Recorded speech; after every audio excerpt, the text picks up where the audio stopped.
Here in the Calais refugee camp, which is also known as the jungle, there are currently about 6,500 residents who are refugees.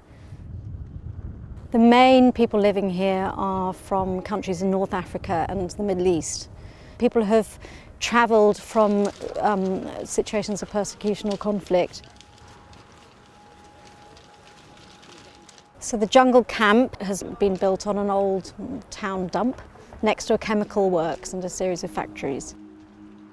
This camp isn't actually a formally set up camp. It's mostly been built by refugees themselves with the support of volunteers.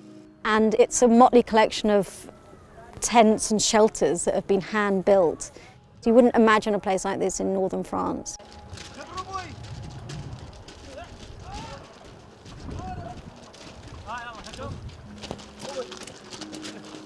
Our project is Art Refuge UK. We're a small UK charity working with Médecins Sans Frontières and Médecins du Monde. We're a charity that works through art and art therapy with displaced populations and refugees.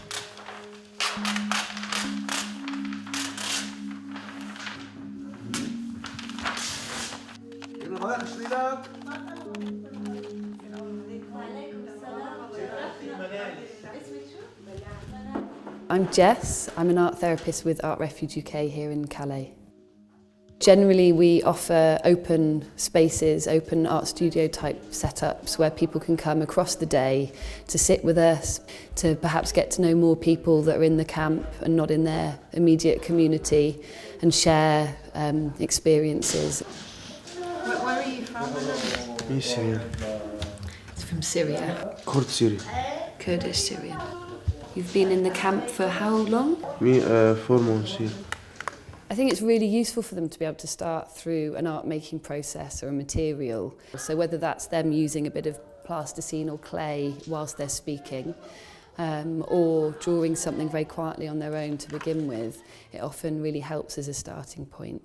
And we've also had a map that we've been using in the space in response to lots of people coming in and gradually telling us who they are, where they've come from, what their journey might have been to get here, and also where they want to go. From Darfur, the bus to Khartoum, then from Khartoum was the bus up to Wadi Haifa.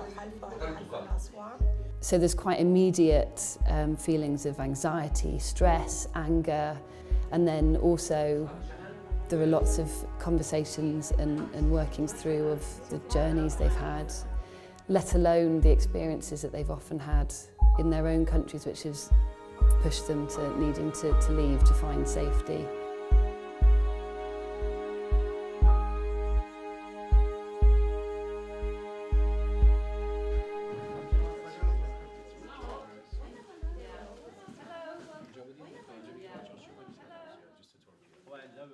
How long has he been staying in Calais then? 5 months. 5 months. I had a very good life in Iran. I had a good job, but I encountered political problems. From Iran, I went to Iraq first, then I went to Syria, then on to Turkey. From Turkey, I went to Greece, then Italy, and now France. I paid smugglers and I traveled with their help. So far, I have paid 25,000 euros in smugglers' fees.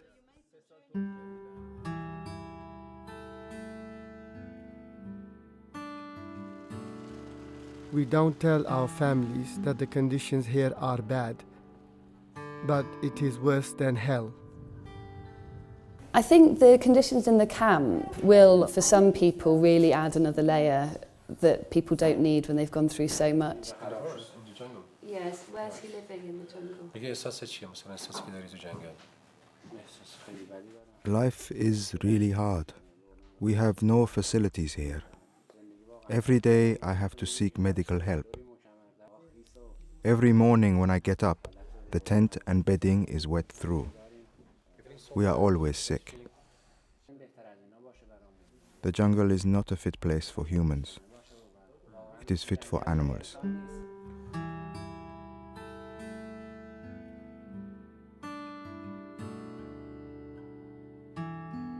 This is really powerful. And he just said he's making a gun as well. We are in prison in here, only we don't have handcuffs on. In fact, prisons are better than here. When we shout, they fire tear gas at us. Oh, the tear gas. Lots of police brutality here. Yeah. There's been a lot around being chained, and there's quite a lot of conversations around the persecution at home, but also here now with far-right groups and the police. And besides the physical, there's the feeling of being trapped and being persecuted still and not being really considered for who they are.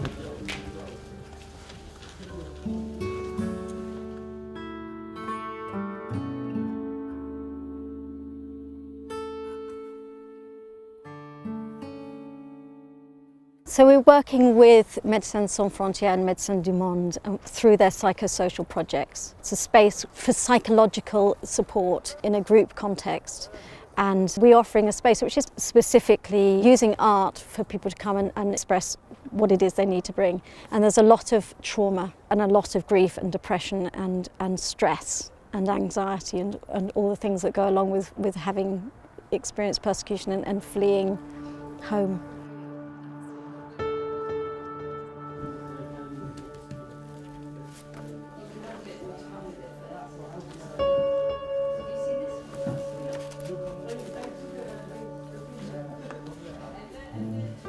Where are you from?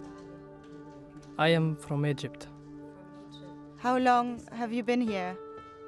I have been here for 6 months. My situation is bleak.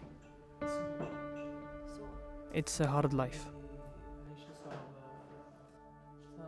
It's hard because I don't get any sleep.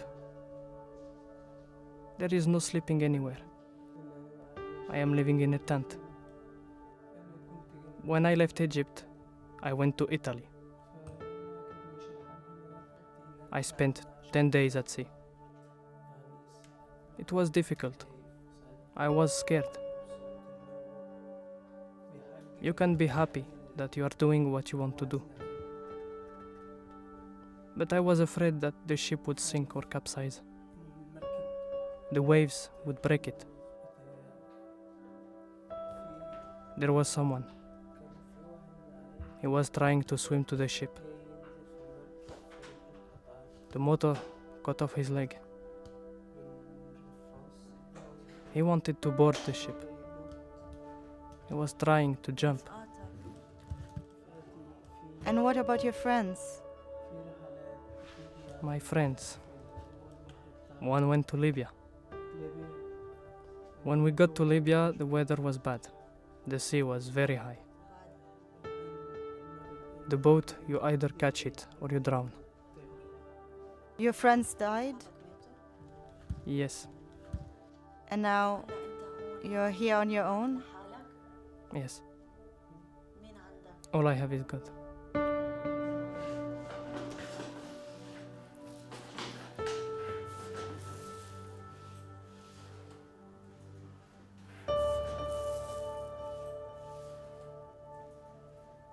What they have had to deal with is really layers and layers of really quite traumatic experience. It's quite amazing how on a very regular basis we're hearing people talk about lost best friends, younger children, brothers, parents, physically on their journey or of course back in their homes through the conflicts that are there.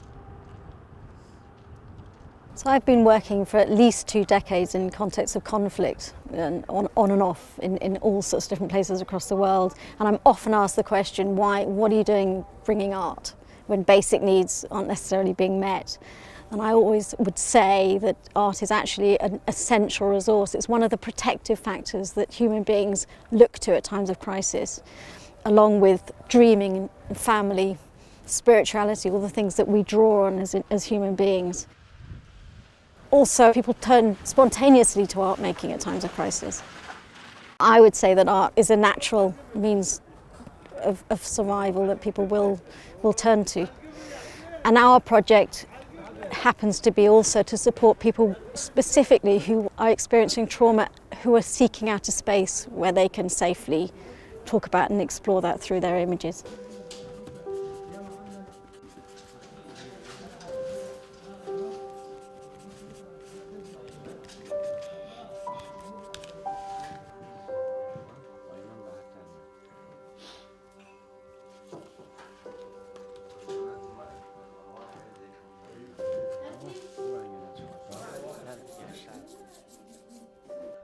Where are you from? From Syria? I'm from Mansoura, in Syria. What brought you here? My son has an illness. In English it is called oxygen deficiency. I have come here for his sake. Do you think there was healthcare left? There is no healthcare for him there. No healthcare. There are no more schools. Can you tell me more about these colors? What can I say? The colors mean nothing. Nothing remains. They are together. It is just like life. But they are mixed together because life is mixed. Life carries on. These colors are like the bitterness of life. It has the beauty and sadness. It's bittersweet. I only cry when I am alone. We are dying bit by bit. The things that we have suffered, the experiences we have endured. We used to cry for the dead. Now we envy them.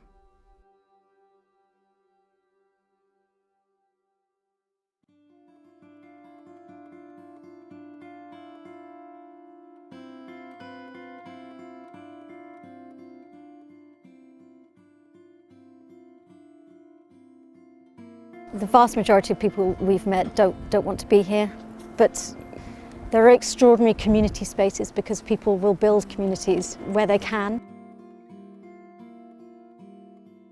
There's an extraordinary capacity for coming together and building a space where people can survive and flourish in the most extraordinary conditions.